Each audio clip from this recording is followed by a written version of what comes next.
The moment his giant horse collapsed and refused to stand, Ricardo Valenzuela dropped to his knees and sobbed because he knew everything. His ranch, his fortune, his family's three-generation legacy was dying right in front of him. Then a barefoot boy from the village pushed through the crowd, knelt beside the fallen animal, and whispered something that left every person in that arena frozen in disbelief. Before we continue, don't forget to subscribe to the channel, like the video, and comment where in the world you're watching from. Let's go. The sun beat down mercilessly on the dusty plains of the Valenzuela Ranch, one of the largest and most prestigious horse breeding operations in all of Texas. For 3 generations, the Valenzuela name had been synonymous with power, wealth, and the finest horses money could buy. The sprawling estate covered over 12,000 acres of prime grazing land, with stables that looked more like mansions and training facilities that rivaled those of professional racing circuits. At the center of this empire stood Ricardo Valenzuela, a man of 52 years whose weathered face told stories of both triumph and hardship. Ricardo had inherited the ranch from his father, who had inherited it from his grandfather before him. But the truth that Ricardo carried in his heart like a stone was far darker than the gleaming facade of his property suggested.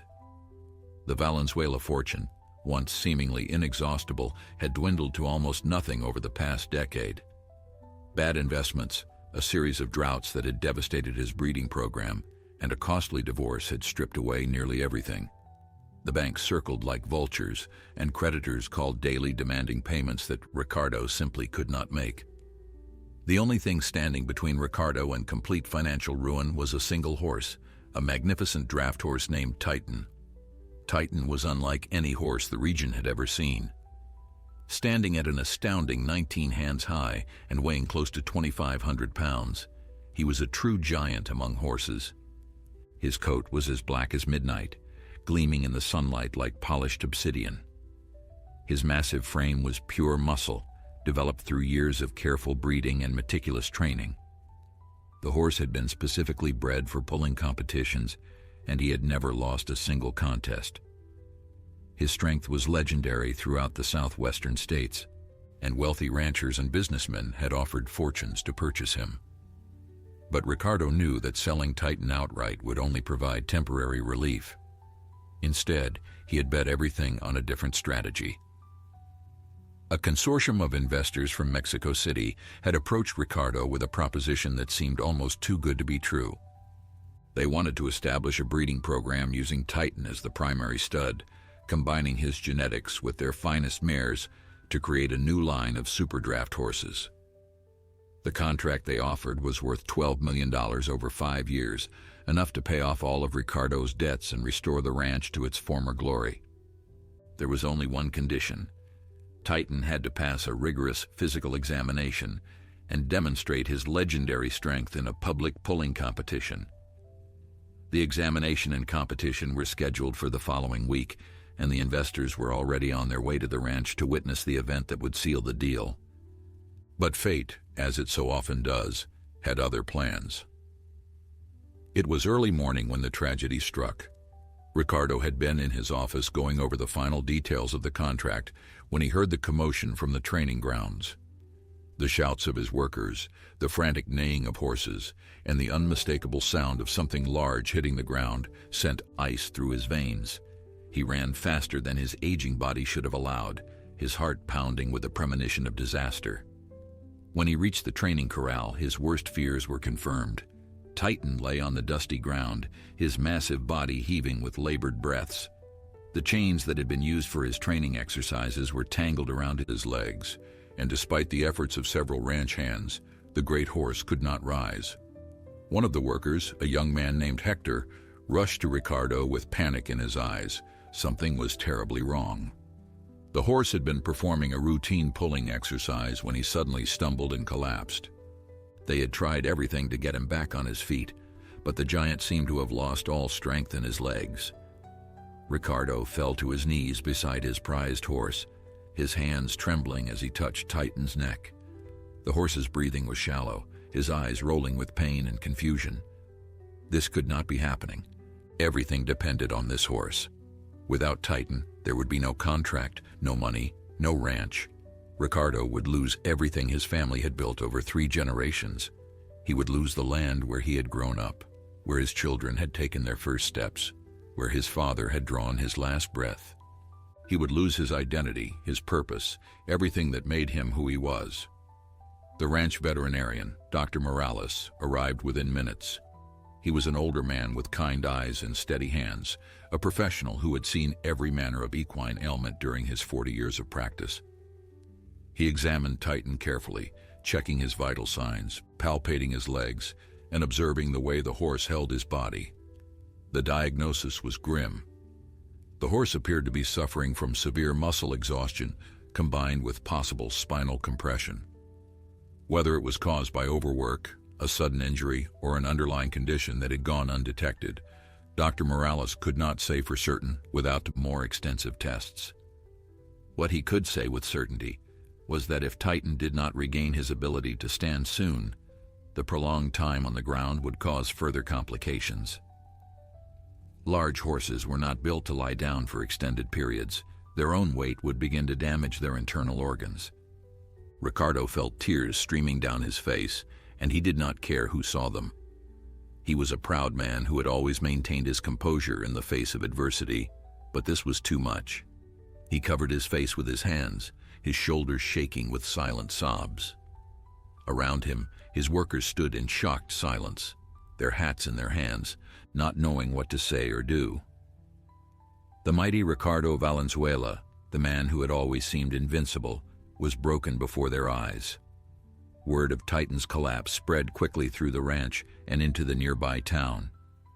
By midday, a small crowd had gathered at the edge of the corral, watching from a respectful distance as the veterinarian and ranch hands worked desperately to revive the fallen giant. Among the spectators was a group of local children who had wandered over from the nearby village, curious about the commotion at the wealthy ranch. And among those children was a boy of 10 years named Miguel Santos, whose story would soon become intertwined with that of Ricardo Valenzuela in ways that neither of them could possibly imagine. Miguel Santos was not like the other children in the village of San Pedro. While his peers spent their days playing soccer in the dusty streets or swimming in the creek that ran behind the old church, Miguel could usually be found in the company of animals. It was not that he disliked other children or that they disliked him. Rather, there was something in Miguel's spirit that drew him toward creatures that could not speak, as if he understood a language that existed beyond words. His mother, Elena, often said that her son had been born with an old soul, one that remembered things from before his time on Earth. The Santos family lived in a small adobe house at the edge of the village, far from the grand estates that dotted the landscape.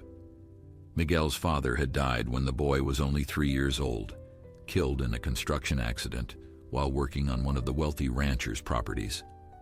Elena had received a small settlement that had lasted only a few years, and since then she had worked as a seamstress, mending clothes for the townspeople and occasionally taking in laundry from the larger ranches. The work was hard and the pay was meager, but Elena never complained. She had her son, and that was enough. Miguel had discovered his unusual gift quite by accident when he was 6 years old. A stray dog had wandered into the village, emaciated and covered in wounds, its eyes wild with fear and pain. The other villagers had kept their distance, warning their children to stay away from the dangerous animal. But Miguel had felt something different. He had approached the dog slowly, speaking to it in a soft voice, and to everyone's amazement, the animal had calmed almost immediately. Within minutes, Miguel was stroking the dog's matted fur, and within days, the animal had recovered completely under the boy's care.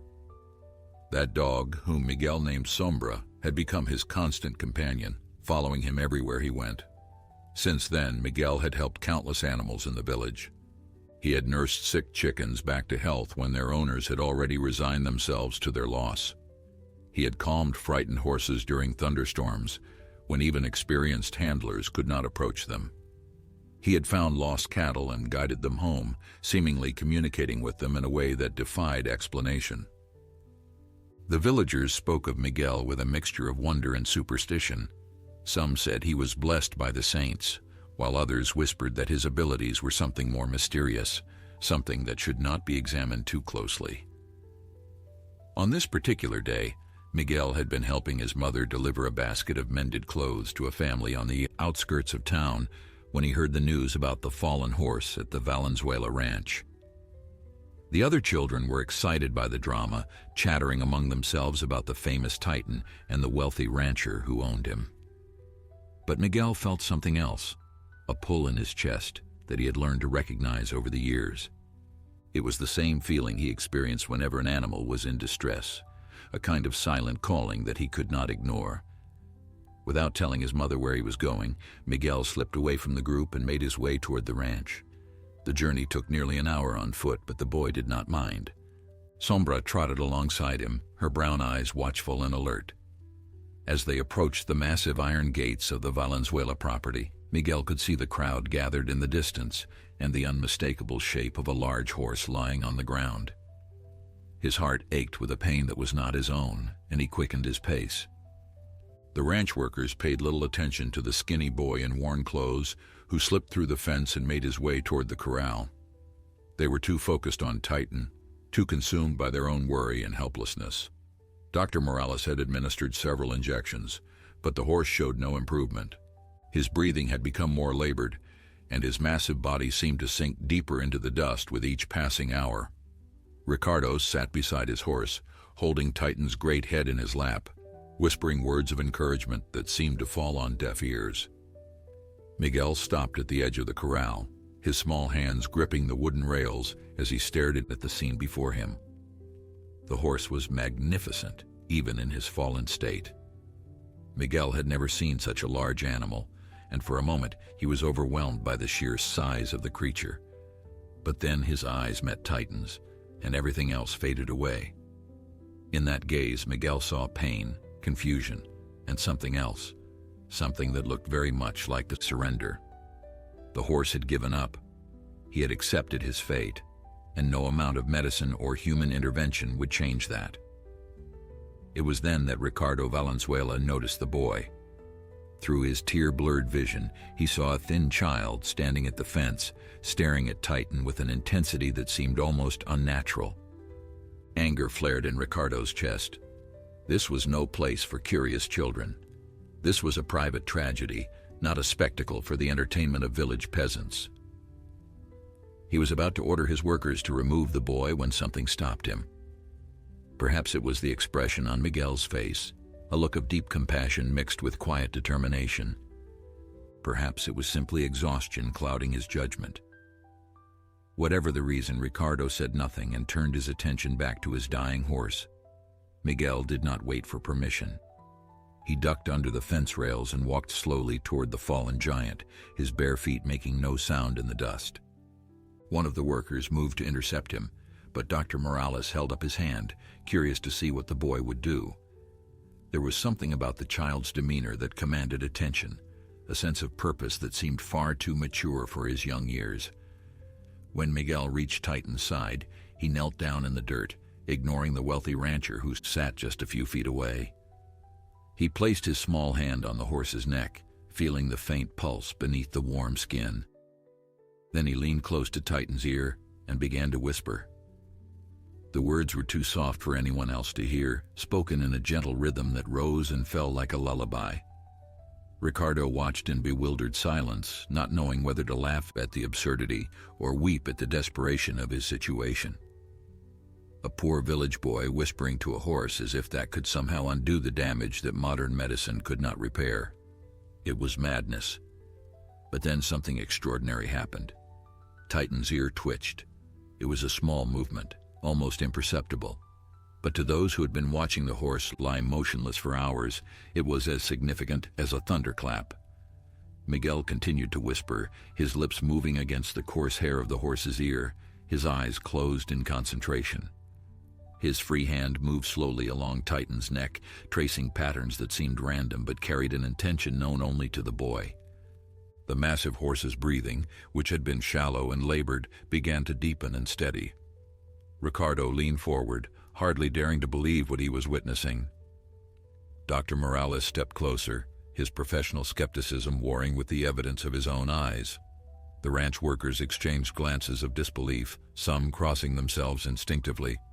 Something was happening, something that defied all logic and reason, and yet it was happening right before them. Miguel shifted his position, moving from Titan's head toward his massive chest. He pressed both palms flat against the horse's side, feeling the slow rhythm of the great heart beneath. The boy's whispers changed, becoming more urgent, more insistent. He was not speaking Spanish or any language that the onlookers could recognize. The sounds seemed to come from somewhere deep within him, ancient syllables that carried the weight of generations. Later, when asked what he had said, Miguel would only shake his head and say that he did not remember. The words had come through him, not from him. Minutes passed, each one feeling like an eternity. Then, with a sound that was half groan and half sigh, Titan shifted his weight. His front legs, which had been folded uselessly beneath him, began to move. They stretched out, the massive hooves digging into the dirt as if searching for purchase. Ricardo scrambled backward, giving the horse room, his heart pounding so loudly that he could hear nothing else. Could it be possible? After hours of lying helpless, was Titan actually trying to rise? Miguel stood up and stepped back, his dark eyes never leaving the horse. He said nothing, made no gesture, but his presence seemed to anchor Titan somehow. The horse's muscles rippled beneath his black coat as he gathered his strength. With a tremendous effort, Titan pushed himself up onto his front legs, his hindquarters still on the ground. He paused there, breathing heavily, and for a terrible moment it seemed like he would collapse again.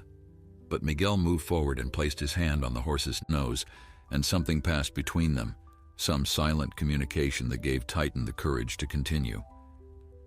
With a final, explosive effort, the giant horse heaved himself to his feet. He stood there swaying slightly, his legs trembling with exertion, but he was standing. The crowd erupted in gasps and exclamations.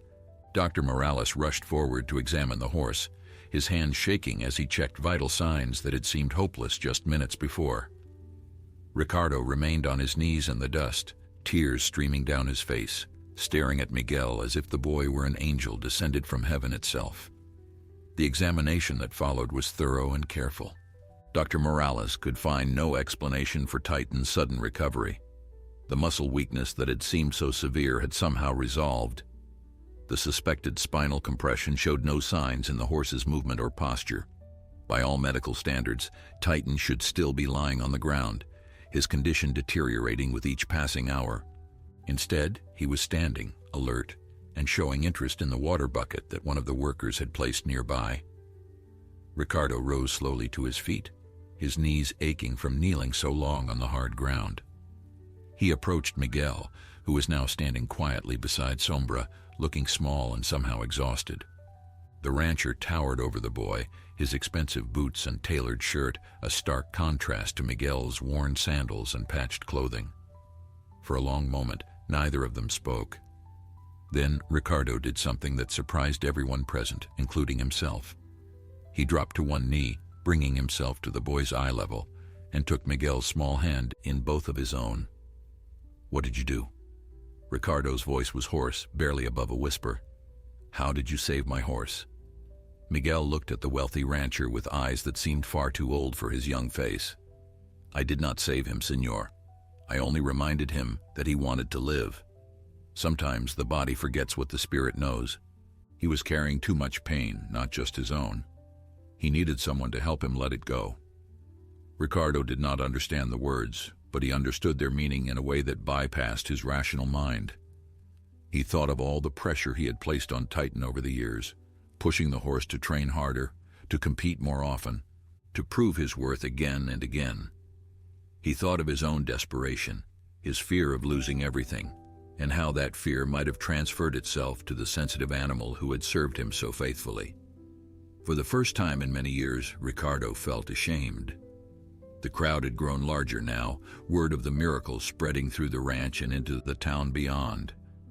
People whispered the name Miguel Santos, pointing at the boy who stood calmly beside his dog, seemingly unaffected by the attention.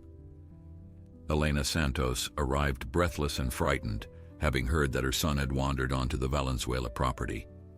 She pushed through the crowd, ready to apologize profusely and drag her child away before he caused any trouble. But when she saw Ricardo Valenzuela kneeling before her son, holding his hand with an expression of profound gratitude, she stopped in her tracks. "Senora," Ricardo said, rising to face her, "your son has done something today that I cannot explain and can never repay. Please allow me to express my gratitude." He reached into his pocket and pulled out a thick roll of bills, pressing them into Elena's hands before she could protest. "This is nothing compared to what he has given me, but please accept it." Elena looked at the money, more than she could earn in a year of sewing, and then at her son. Miguel gave her a small smile, the same smile he always wore when he had helped an animal in need. She wanted to ask questions, to understand what had happened, but the answers would have to wait.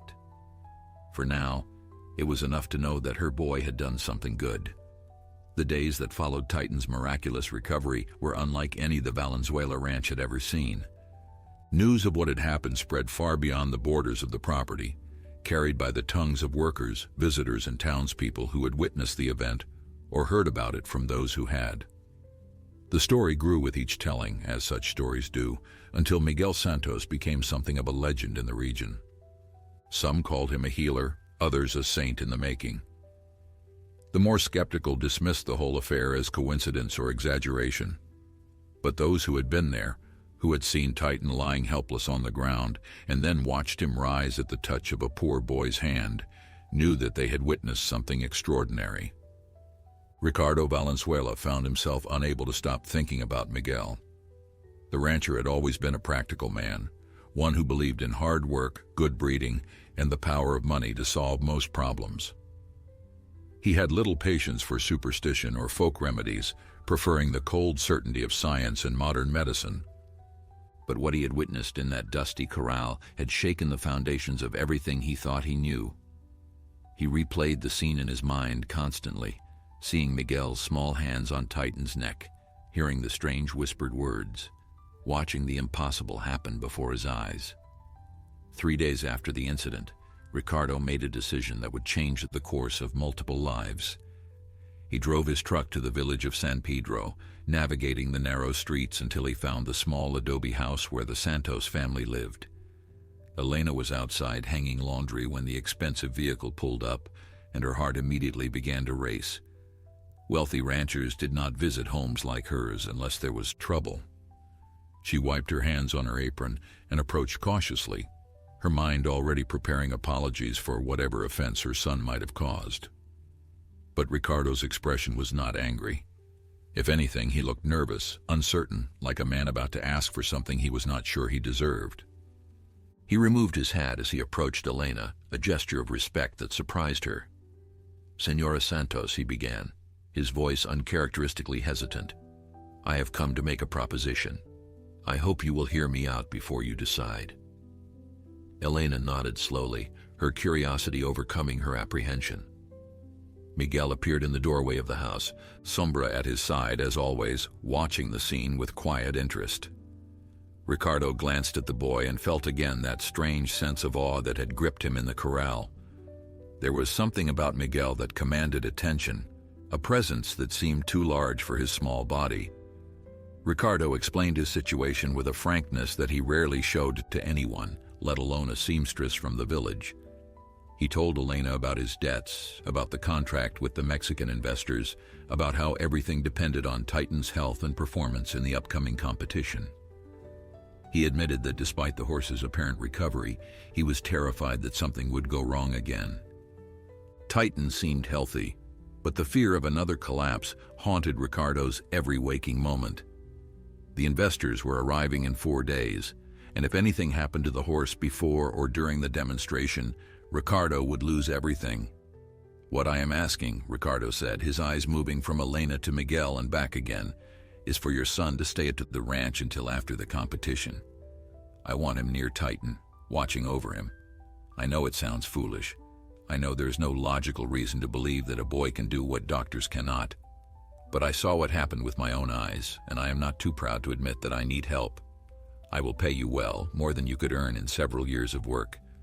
Your son will be treated with respect and given every comfort. I give you my word." Elena's first instinct was to refuse. Her son was only 10 years old, and the thought of sending him to live among strangers, even for a few days, filled her with protective anxiety. But as she looked at Miguel, she saw something in his expression that gave her pause. The boy was watching Ricardo with those ancient eyes of his, and there was no fear in them, only a calm certainty that seemed to say this was exactly where he was meant to be. "I want to help him, Mama," Miguel said softly. "The horse needs me. There is still darkness in him, old pain that was not healed. If I do not help, it will come back." Ricardo felt a chill run down his spine at the boy's words. He did not fully understand what Miguel meant by darkness and old pain, but he believed him. In that moment, Ricardo would have believed anything the boy said. Elena studied her son's face for a long moment, seeing the determination there, the sense of purpose that had always set him apart from other children. She knew she could not protect him forever, and she knew that his gift was not something to be hidden away.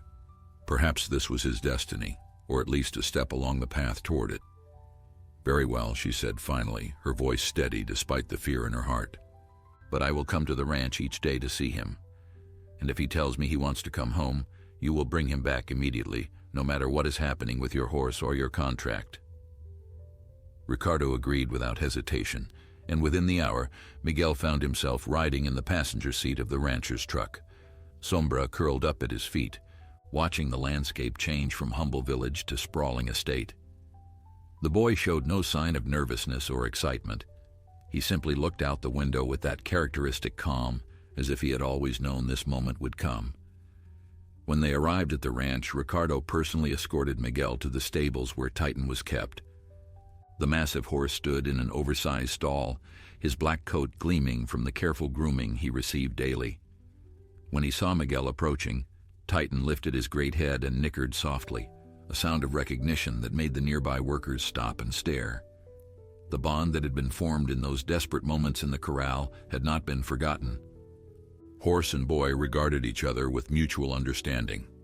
"I will stay with you," Miguel whispered, reaching up to touch Titan's velvety nose. "We will face what comes together." The first night Miguel spent at the Valenzuela ranch was one of wonder and quiet observation. Ricardo had prepared a comfortable room for the boy in the main house, with a soft bed and clean sheets that smelled of lavender. But Miguel had politely declined the luxury, explaining that he needed to be close to Titan. Instead, he made his bed in the hayloft above the horse's stall, where he could hear every breath the great animal took throughout the night. Sombra curled up beside him, her warm body a familiar comfort in the unfamiliar surroundings. The ranch workers did not know what to make of the strange boy who had taken up residence among them. Some regarded him with suspicion, whispering that it was unnatural for a child to prefer the company of animals to that of people. Others treated him with a kind of reverent caution, as if he were something fragile and precious that might break if handled too roughly. A few of the older workers, those who remembered the old ways and the old stories, recognized something in Miguel that they had only heard about in tales passed down from their grandparents. They called him a susurrador, a whisperer, one who could speak the silent language of beasts. Miguel paid little attention to the opinions of others. His focus was entirely on Titan, and in those first days he devoted himself to understanding the horse completely. He spent hours simply sitting in the stall, watching Titan move, eat, and rest. He observed the way the horse held his head, the tension in his muscles, the subtle shifts in his breathing that indicated comfort or distress. He noted which workers Titan seemed to trust and which ones made him nervous. He studied the routines of the stable, the feeding schedules, the training regimens, and the countless small details that made up the rhythm of the great horse's life. What Miguel discovered troubled him deeply. Titan was physically healthy, there was no doubt about that.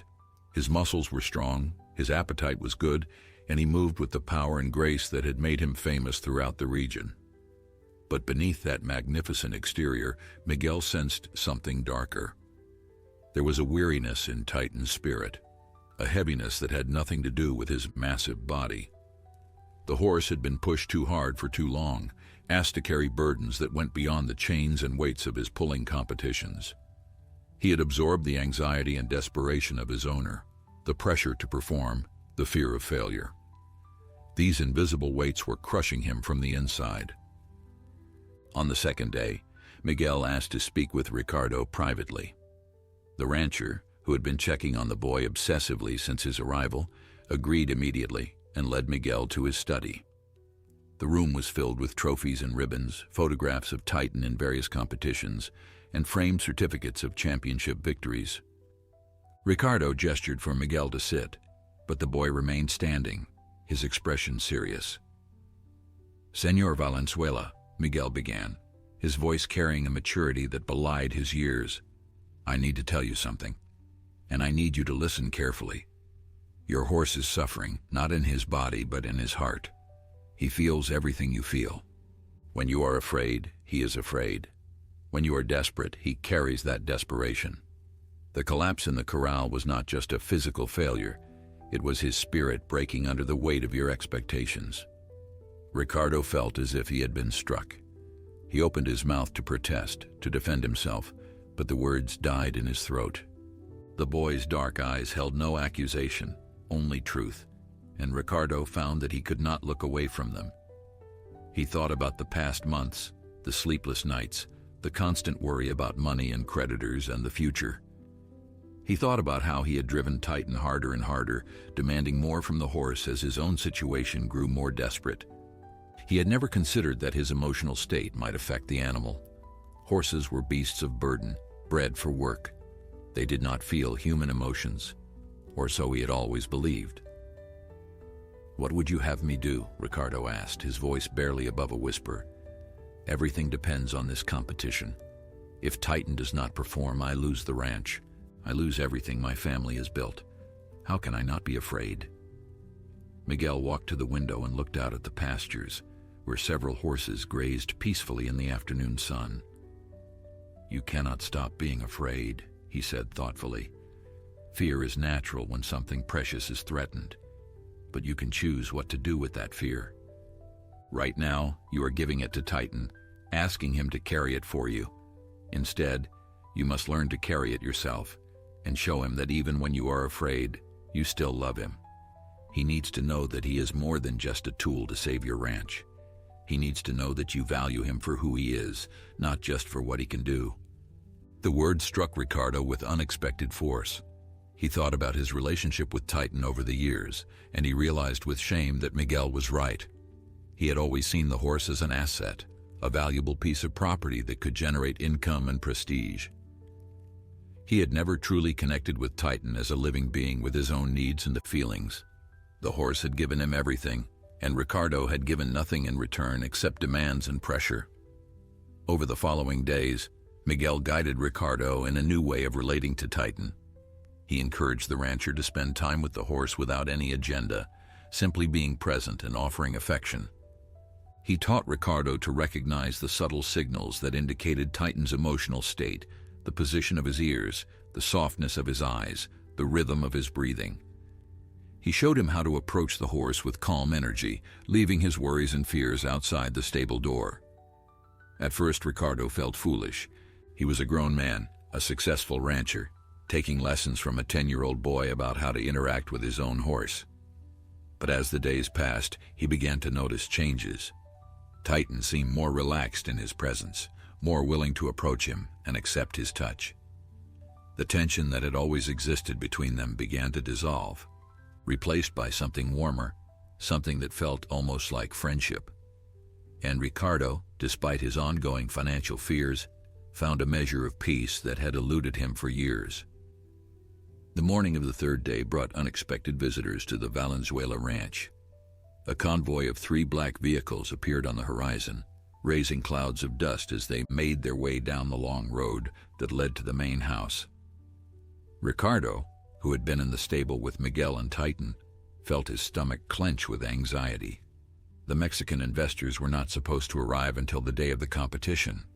Their early appearance could only mean one thing: they had heard rumors about Titan's collapse and had come to investigate for themselves.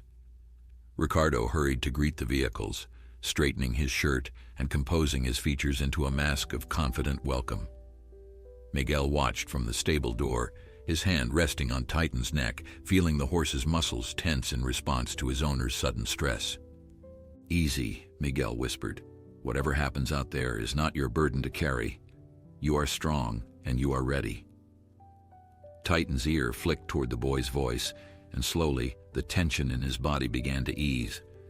The lead vehicle disgorged a tall man in an expensive suit, his silver hair slicked back from a face that radiated authority and skepticism. This was Alejandro Dominguez, the head of the investment consortium, and a man who had built his fortune by never being fooled. Behind him came two associates and a veterinarian they had brought from Mexico City, a specialist in equine medicine who had been tasked with evaluating Titan's condition. Ricardo shook hands with Dominguez, maintaining his smile even as his heart raced with fear. "We heard troubling news," Dominguez said without preamble, his eyes scanning the property with the cold assessment of a man evaluating a potential purchase.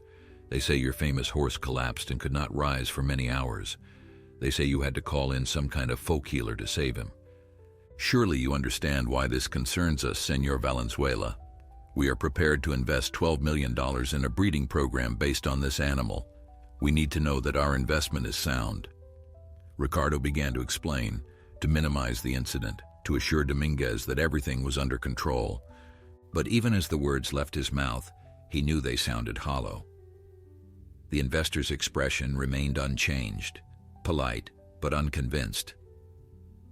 The veterinarian, a young woman with sharp eyes and a no-nonsense manner, asked to see the horse immediately. Ricardo had no choice but to lead them to the stable. Miguel had moved away from the stall by the time the group arrived, positioning himself in a shadowy corner where he could observe without being noticed. He watched as the veterinarian conducted a thorough examination of Titan, checking his legs, his heart, his eyes, and his reflexes. She asked questions about the collapse, about the symptoms that had preceded it, about the treatment that had been administered. Ricardo answered as best he could, but when the topic turned to how Titan had recovered, his explanations became vague and uncomfortable. Dominguez noticed the rancher's hesitation. "They say a boy healed your horse," he said, his tone making clear what he thought of such claims. "A peasant child who whispers to animals. Is this the level of veterinary care we can expect from this operation, Senor Valenzuela? Superstition and folk remedies." Before Ricardo could respond, a voice spoke from the shadows. "The boy did not heal the horse.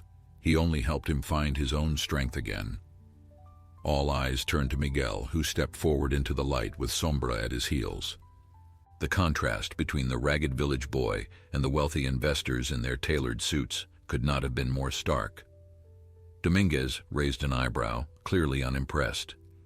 "And who might you be?" "My name is Miguel Santos," the boy replied, meeting the investor's gaze without flinching.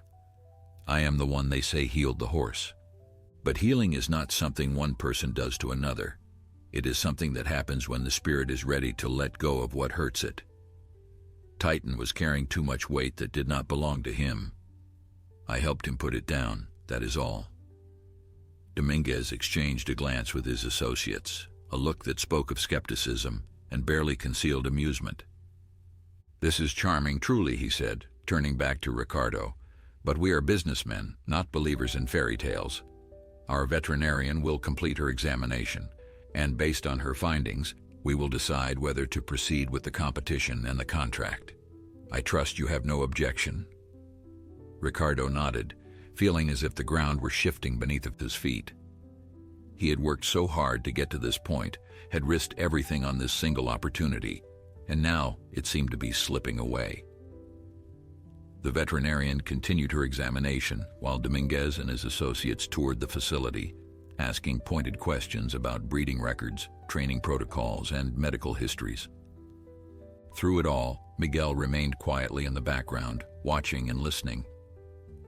That evening, after the investors had retired to the guest quarters Ricardo had prepared for them, the veterinarian sought out Miguel.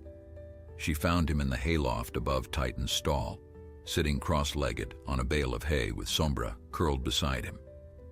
The woman climbed the ladder and sat down across from him, her professional demeanor softened by genuine curiosity. "I examined that horse thoroughly," she said, keeping her voice low. "There is nothing wrong with him. His vitals are perfect, his muscles are strong, and I cannot find any trace of the condition that supposedly left him unable to stand for hours. Either the reports were greatly exaggerated, or something happened that I cannot explain medically." Miguel looked at her with those ancient eyes that seemed to see past the surface of things. "Do you believe that everything real can be explained by medicine?" The veterinarian was quiet for a moment. "I believe in science," she said finally, "but I also believe that science does not yet understand everything. The bond between humans and animals is complex. There are documented cases of animals sensing illness, predicting disasters, mourning their dead. Perhaps what you did falls into that category, something real but not yet understood." Miguel smiled, the first true smile he had shown since arriving at the ranch. "Perhaps," he agreed. "Or perhaps some things are not meant to be understood, only accepted." The day before the competition dawned gray and overcast, the sky heavy with clouds that threatened rain but never delivered. There was a tension in the air that seemed to affect everyone on the ranch, from the lowliest stable hand to Ricardo himself. The investors had completed their preliminary assessment and had agreed to proceed with the demonstration, but their skepticism remained palpable. Every interaction with Dominguez felt like a test, every question like a trap waiting to be sprung. Ricardo moved through his duties with the stiff determination of a man walking toward his own execution. Miguel spent the morning with Titan, grooming the great horse with slow, deliberate strokes that seemed to calm both animal and boy. The routine had become familiar over the past days, a ritual of care and connection that transcended the simple act of brushing a coat. As Miguel worked, he spoke to Titan in that soft voice that only the horse could hear, words of encouragement and reassurance that flowed like water over stone. Elena Santos arrived at midday, as she had every day since her son had taken up residence at the ranch. She brought food from home, simple dishes that reminded Miguel of who he was and where he came from amidst all the luxury and tension of the Valenzuela estate. Mother and son sat together in the shade of an old oak tree, sharing a meal of beans, rice, and fresh tortillas, while Sombra begged for scraps at their feet. "You seem tired, mijo," Elena said, studying her son's face with a mother's practiced eye. "This place is taking something from you. Perhaps it is time to come home." Miguel shook his head, chewing thoughtfully before responding. "The horse still needs me, Mama. There is something coming, something he must face. I cannot leave him to face it alone." Elena wanted to argue, to insist that her son was too young for such responsibilities, but she knew it would be futile. Miguel had never been an ordinary child, and trying to force him into ordinary expectations would only cause them both pain. Instead, she reached out and smoothed his hair, the gesture conveying all the love and worry that words could not express. That afternoon, Ricardo called a meeting of his senior workers to finalize the preparations for the competition. The demonstration would take place in the main arena, where a series of increasingly heavy loads had been arranged for Titan to pull. The investors would observe from a covered viewing stand, protected from the elements while they evaluated the horse's performance. Everything had to be perfect. There was no room for error, no margin for failure. Miguel attended the meeting at Ricardo's invitation, sitting quietly in the corner while the men discussed logistics and contingencies. He listened with half an ear, his attention divided between the conversation and the subtle currents of emotion that flowed through the room. He could feel Ricardo's fear like a cold wind, the anxiety of the workers like ripples on a pond, and beneath it all, the distant presence of Titan in his stall, waiting with a patience that belied his own uncertainty. When the meeting concluded, Ricardo asked Miguel to stay behind. The rancher looked older than he had just days ago, the stress of the situation carving new lines into his weathered face. He poured himself a glass of whiskey, offered one to Miguel out of habit, then laughed bitterly at his own foolishness when he remembered who he was talking to. "Tomorrow will decide everything," Ricardo said, sinking into a leather chair that seemed to swallow his diminished frame. "If Titan performs well, the contract will be signed, and I will be saved. If he fails, or if he collapses again, I will lose everything. My home, my land, my legacy. Everything my family has worked for over 3 generations will be gone. Miguel watched the rancher with compassionate eyes. And what about Titan? What happens to him if the contract is signed? Ricardo was silent for a long moment, the question hanging in the air between them. The breeding program, he said finally. He will be used for stud services, creating a new line of horses with his genetics. It is a good life for a horse, better than being worked to exhaustion in the fields. But not the life he would choose for himself, Miguel said softly. Not the life of freedom and peace that his spirit yearns for. Ricardo set down his glass with a sharp click. What would you have me do? Let everything fall apart out of concern for a horse's feelings? I have responsibilities, debts, people who depend on me. I cannot afford the luxury of sentimentality.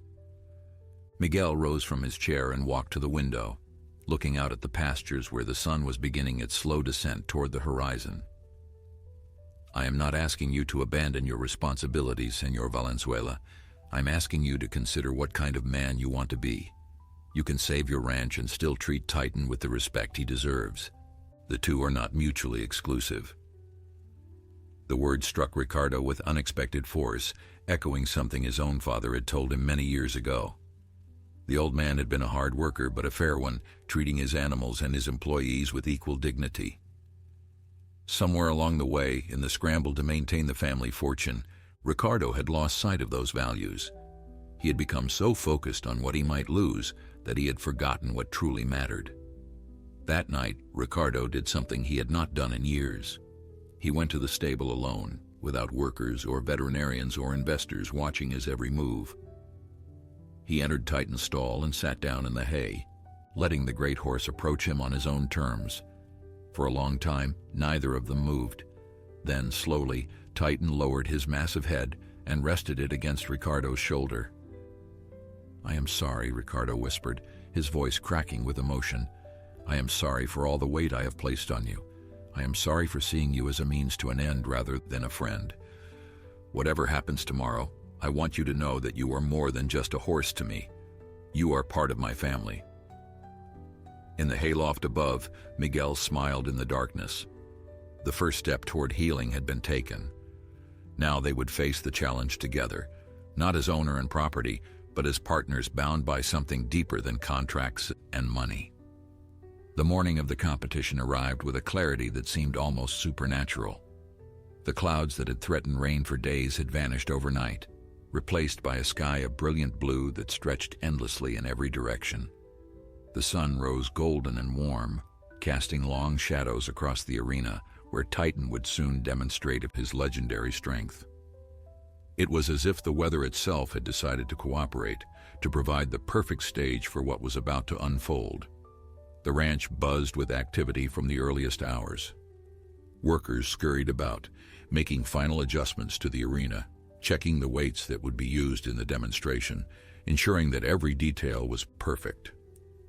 The viewing stand had been decorated with banners bearing the Valenzuela family crest, and comfortable chairs had been arranged for the investors and their entourage. Nothing had been left to chance. Ricardo had staked everything on this day, and he intended to present the best possible face to those who held his future in their hands. Miguel woke before dawn, as he always did, and spent the quiet hours with Titan. The great horse seemed calmer than he had been in days, his eyes soft and his breathing steady.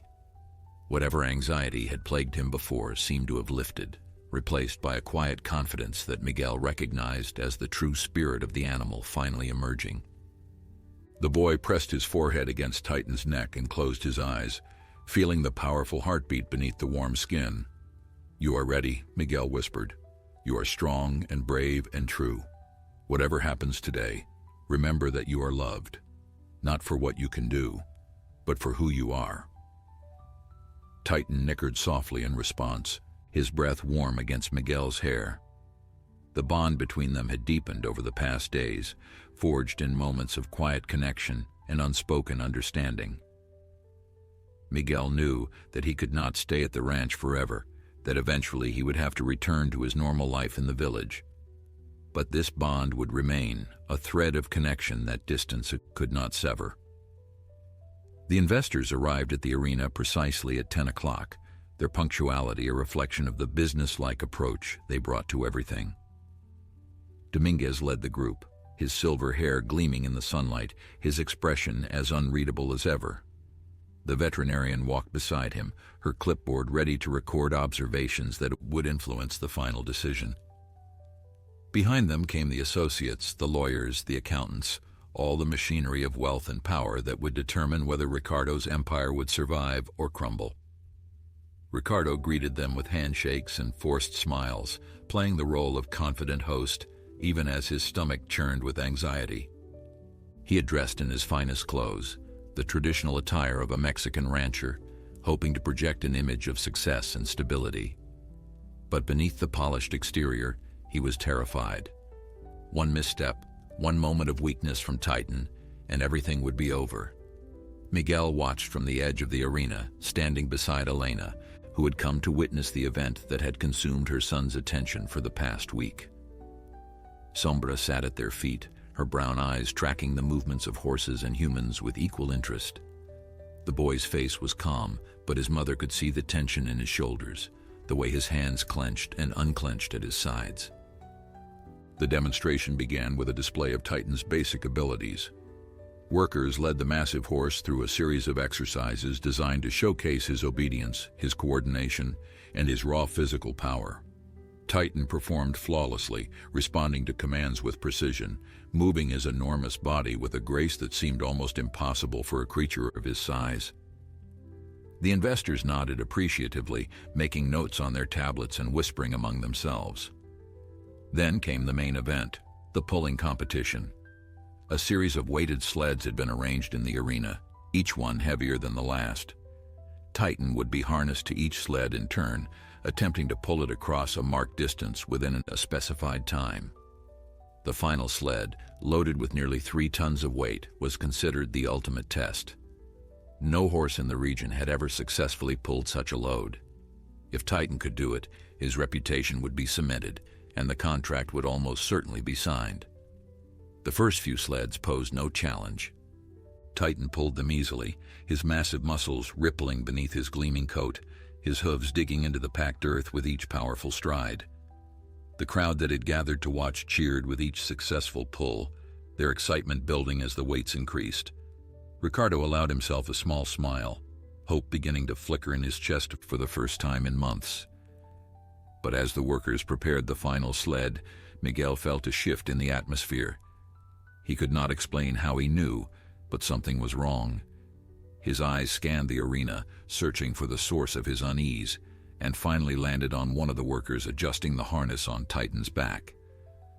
The man's movements were furtive, hurried, and there was a look in his eyes that Miguel recognized immediately. It was the look of guilt. Without thinking, Miguel ducked under the fence and ran toward Titan, ignoring the shouts of surprise from the crowd. He reached the horse just as the worker was stepping away, and his quick eyes immediately spotted the problem. One of the harness straps had been partially cut, weakened to the point where it would snap under the strain of the heaviest pull. It was sabotage, deliberate and calculated, designed to cause Titan to fail at the crucial moment. "Stop!" Miguel shouted, his voice carrying across the suddenly silent arena. "The harness has been damaged. Someone has cut the strap." Ricardo rushed forward, his face pale with shock and anger. He examined the harness and confirmed what Miguel had discovered. The cut was clean, clearly made by a knife, and positioned exactly where the greatest stress would be applied during the pull. If Titan had attempted the final demonstration with this harness, the strap would have snapped, the sled would have lurched unpredictably, and the horse could have been seriously injured. The guilty worker tried to flee but was quickly apprehended by other ranch hands. Under Ricardo's furious questioning, he confessed that he had been bribed by a rival rancher, a man who had long coveted Titan and resented the Valenzuela family's success. The plan had been to cause a failure that would scuttle the investment deal and leave Ricardo vulnerable to a forced sale. Dominguez watched the drama unfold with an expression that was impossible to read. When order was finally restored, he stepped forward and addressed Ricardo directly. "It seems you have enemies, Señor Valenzuela, but you also have friends. He looked at Miguel with newfound respect. This boy may have saved more than just your demonstration today. The arena fell into a tense silence as workers hurried to replace the damaged harness with a new one. Ricardo stood at the center of the commotion, his mind racing through the implications of what had just occurred. The sabotage attempt had been thwarted, but the damage to his reputation might already be done. Would the investors see this as evidence of instability, of enemies circling a weakened prey? Would they decide that the Valenzuela ranch was too risky an investment regardless of Titan's abilities? Dominguez approached Ricardo with measured steps, his silver hair catching the sunlight as he moved. The investor's face remained inscrutable, giving no indication of his thoughts. Behind him, the veterinarian and the associates huddled together, speaking in low voices that Ricardo could not hear. Every second of uncertainty felt like an eternity.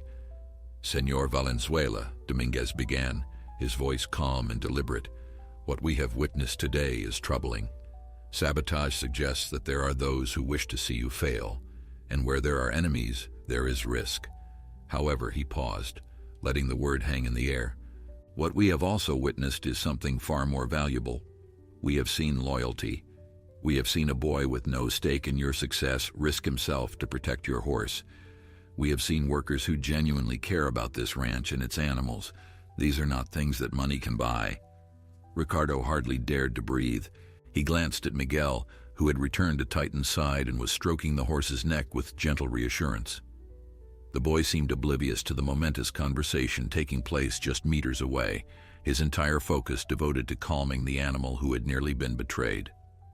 "I propose that we continue with the demonstration," Dominguez said. "Let your horse complete the final pull. If he succeeds, we will sign the contract today, with one additional condition." Ricardo's heart pounded. What condition? Dominguez smiled, a rare expression that softened his stern features. "The boy stays involved with the breeding program.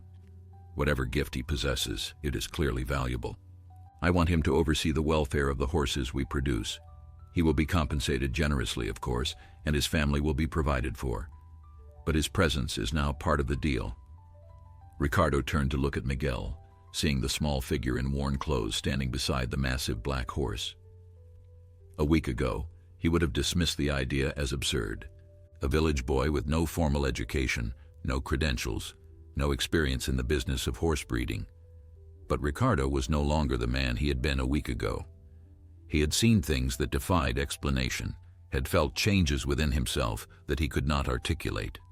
The boy had value that transcended conventional measures. "I cannot make that decision for him," Ricardo said quietly. "You will have to ask him yourself." Dominguez nodded, seemingly pleased by the response. "Very well. But first, let us see what this magnificent horse can do." The new harness was secured, checked, and double-checked by multiple workers under the watchful eye of the veterinarian. Titan stood patiently through the process, his calm demeanor a stark contrast to the nervous energy that surrounded him. Miguel remained at his side, whispering words of encouragement that only the horse could hear. When everything was finally ready, the boy stepped back and gave Ricardo a small nod. Ricardo took his position at the front of the arena, where he would give the signal to begin. He looked at Titan, at the great horse who had carried so many of his hopes and fears, and felt a wave of emotion that threatened to overwhelm him. Whatever happened next, he knew that his relationship with this animal had been forever changed. Titan was no longer just a valuable asset. He was a friend, a partner, a living being deserving of respect and love. The signal was given. Titan leaned into the harness, his massive muscles bunching beneath his gleaming coat. The weighted sled, loaded with nearly 3 tons of iron and stone, resisted for a moment, stubborn and immovable. The crowd held its collective breath. Dominguez watched with narrowed eyes. Ricardo felt his heart stop. Then slowly, almost imperceptibly, the sled began to move. Titan pulled with every ounce of strength in his enormous body, his hooves churning the earth, his breath coming in great clouds of steam. The chains of the harness creaked and groaned under the strain, but they held. Inch by inch, foot by foot, the sled slid forward across the arena. The crowd began to murmur, then to cheer, their voices rising in a crescendo of excitement and disbelief. Miguel watched with tears streaming down his face. He could feel what Titan was feeling, the burning muscles, the straining heart, the absolute determination to succeed. But more than that, he could feel the joy. For the first time in perhaps years, Titan was not pulling out of fear or obligation. He was pulling because he wanted to, because he finally understood that his strength was a gift, not a burden. He was pulling for Ricardo, for the workers who cared for him, for the boy who had shown him what it meant to be truly seen. With a final tremendous effort, Titan crossed the finish line. The sled came to rest in a cloud of dust, and for a moment, silence reigned. Then the arena exploded in celebration. Workers threw their hats in the air. Spectators rushed forward to congratulate Ricardo. Even the stern Dominguez allowed himself a broad smile, clapping his hands in genuine appreciation. But Ricardo did not join the celebration. Instead, he walked slowly toward Titan, pushing through the crowd until he reached the horse's side. The great animal was breathing heavily, his flanks heaving with exertion, but his eyes were bright and clear. Ricardo reached up and placed his hand on Titan's cheek, feeling the warmth and life beneath his palm. "Thank you," Ricardo whispered, his voice breaking with emotion. "Thank you for everything." Titan lowered his massive head and pressed it against Ricardo's chest, a gesture of affection that the rancher had never experienced before. In that moment, surrounded by cheering crowds and the promise of financial salvation, Ricardo understood that the true victory had nothing to do with money or contracts. It was this connection, this bond between man and horse, that mattered most. Miguel stood apart from the celebration, watching the scene with a peaceful smile. Sombra pressed against his leg, and Elena wrapped her arm around his shoulders, pulling him close. The journey that had begun with a collapsed horse and a desperate rancher had reached its destination. But Miguel knew, as he always did, that endings were merely beginnings in disguise. The weeks that followed the competition transformed the Valenzuela ranch in ways that no one could have anticipated. The contract with Dominguez and his consortium was signed on the very day of Titan's triumphant pull. The documents exchanged in Ricardo's study while the celebration continued outside. $12 million over 5 years, enough to pay off every debt, restore every neglected building, and secure the legacy that Ricardo had feared losing forever. But the money, as significant as it was, proved to be only the beginning of the changes that swept through the property. True to his word, Dominguez insisted that Miguel be included in the breeding program. The terms were generous beyond anything the Santos family could have imagined. A new house was built for Elena and Miguel on the edge of the ranch property, a comfortable home with running water, electricity, and a garden where Elena could grow the herbs and vegetables she loved. Miguel was given an official title, Equine Welfare Coordinator, a position created specifically for him that recognized his unique abilities without trying to explain them. He would oversee the care of all horses involved in the breeding program, ensuring that they were treated with the respect and compassion they deserved. Elena, initially hesitant to accept such dramatic changes to their simple life, eventually embraced the new circumstances with grace. She continued her work as a seamstress, now serving the families of ranch workers and nearby villagers who sought her skilled hands. But she no longer worked out of necessity. She worked because she loved it, because creating beautiful things from thread and fabric gave her joy.